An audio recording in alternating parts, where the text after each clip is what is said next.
नमस्कार दोस्तों, स्वागत है आपका अपने YouTube चैनल प्रतिमाज़ यूनिक डायरी में।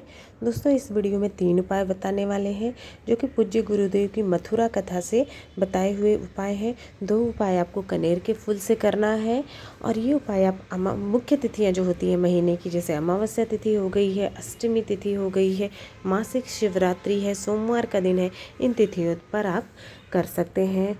आ जाते हैं दोस्तों अपने पहले उपाय पर। ये उपाय पूज्य गुरुदेव ने बताया हुआ है मथुरा की कथा में हमको, और इस उपाय में लेने होंगे आपको कनेर के फूल। मात्र 1 कनेर का फूल आपको लेना है और उसी को 5 जगह पर स्पर्श कराने का उपाय है। ये उपाय अपने दुख को, कष्ट को, परेशानियों को आप भगवान भोलेनाथ को समर्पित कर देंगे इस उपाय को, और आपके दुख जो है वो दूर हो जाएंगे। 3 दिन में आपको उसका लाभ दिखना शुरू हो जाएगा। पूरी तरह से ख़त्म नहीं होगा, लेकिन लाभ दिखना, आपको अंतर दिखना समझ में शुरू हो जाएगा। 3 दिन में असर होना शुरू हो जाता है इस उपाय को करने से बस। लेकिन आपको फूल जो लेना है कनेर का फूल, उसकी कंडीशन है कि आपको पीले कनेर ही लेने हैं, अन्यथा आप ये उपाय नहीं कर पाएंगे। और ये उपाय आपको मंदिर में ही, जो कनेर के फूल जैसे चढ़े हुए हैं, लोग चढ़ाए रहते हैं आसपास, या मंदिर में ही अगर पेड़ है कनेर का आसपास में कहीं, तो आपको वहाँ से लेना, अपने घर से लेके नहीं जाना है। मंदिर पे ही आपको, मंदिर में या तो चढ़े हुए हैं या तो कहीं आसपास से आपको वहाँ पर उठा लेना है कनेर का फूल। 1 कनेर का फूल घर से लेके नहीं जाना है, इसका आपको ध्यान रखना है। वो कनेर का फूल आपको लेने के बाद उसको 5 जगह पर आपको स्पर्श करवाना है। कौन कौन सी जगह है?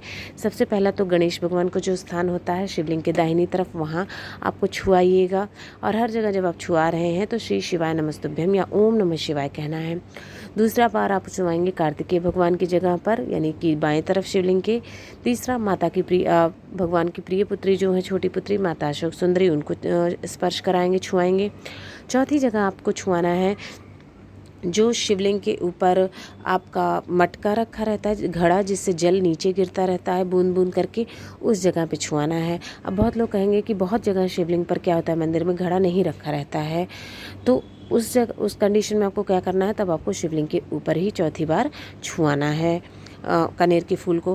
5वां जो आपको छुआना है वो त्रिशूल पे। त्रिशूल पे कहाँ छुआएंगे? जहाँ त्रिशूल के तीनों डंडियाँ जो होती हैं, तीनों भाग जो होते हैं वो जुड़े हुए होते हैं, उस बीच की जगह पर आपको छुआना है। 5वीं जगह पर छुआने के बाद, जब 5 जगह आपने छुआ लिया, अंत में आपको जो है शिवलिंग के ऊपर उस कनेर के फूल को चढ़ा देना है। और 1 लोटा जल जो लेकर के गए हैं श्री शिवाय नमस्तुभ्यम कहते हुए, उसको भी चढ़ा दीजिएगा।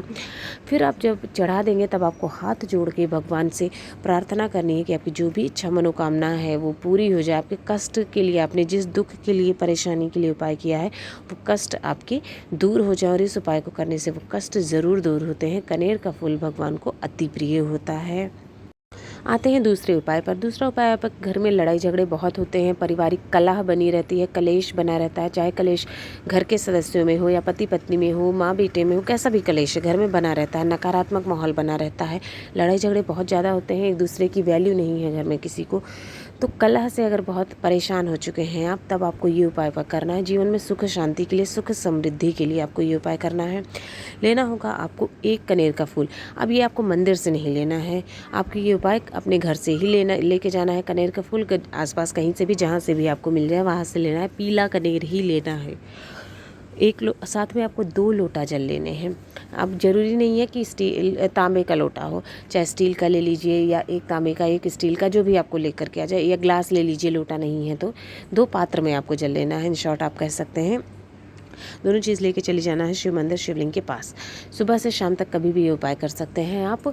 और पहला उपाय भी आप सुबह से शाम तक कभी भी कर सकते हैं। किसी भी दिन आप पूरे कार्तिक माह में ये उपाय कर सकते हैं। दोनों ही उपाय, कोई ज़रूरी नहीं है। मुख्य तिथियों जैसे अष्टमी हो गई है, पंचमी हो गई है, इन तिथियों पर इनका महत्व तो थोड़ा सा ज़्यादा होता है, बढ़ जाता है। पूर्णिमा है, इन सब जगहों पर, लेकिन आप कर कभी भी सकते हैं। शिवलिंग के पास जब आप पहुँच जाते हैं तब आपको क्या करना है, 3 जगह इसको स्पर्श करवाना है।